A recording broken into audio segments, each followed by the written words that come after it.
A very happy release day to Immortal Fury. If you're a fan of fast-paced action alongside a slow burn romance or Greek mythology retellings, you're definitely going to want to check this one out. In the mythological stories of Hercules, the goddess Hera causes him to briefly lose his mind and sends him into a fit of rage, during which he kills his family. And in the original myths, this is his motivation for undertaking his trials. It's to redeem himself. In this retelling, he's far less repentant, and he's actually after immortality instead. But thankfully, his violence was also less efficient, and his daughter managed to escape the attack. She's been on the run ever since, leading a ragtag crew of smugglers aboard an airship. But now the gods are staging this competition for immortality, and Hercules is one of the contestants. She knows that she cannot let this man live forever. He is far too cruel and malicious, and that would be a curse upon the world. So she enters this competition herself. She can't let him win.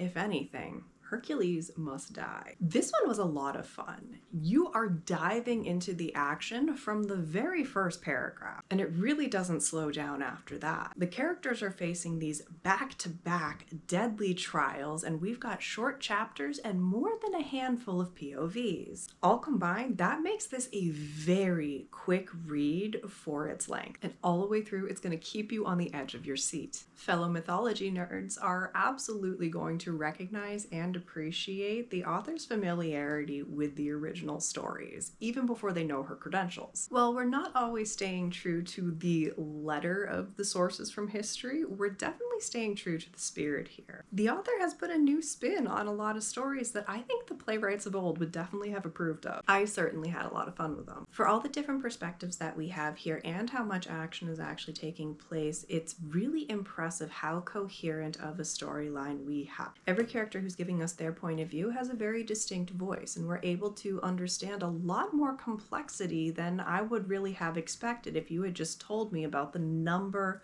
of POVs we have. That can be extremely difficult to juggle, but it was masterfully done here. I will say that it added enough to the length that I think it forced this into becoming the first half of a duology rather than being able to close off any individual arcs for any of the characters.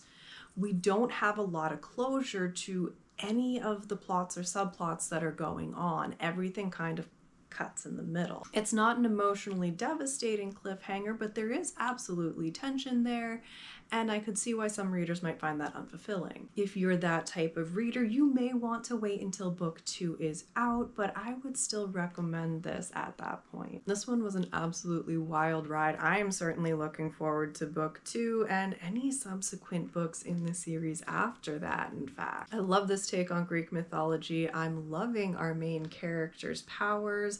And of course, I've always got a soft spot for airships and pirates, and we're putting them together. As always, there is a longer write-up of all of this available on my website, along with all content warnings at writing.hallidaynelson.com. And I want to know what you are reading too, because no matter how big this TBR pile behind me gets, I'm gonna let it keep growing. Happy reading.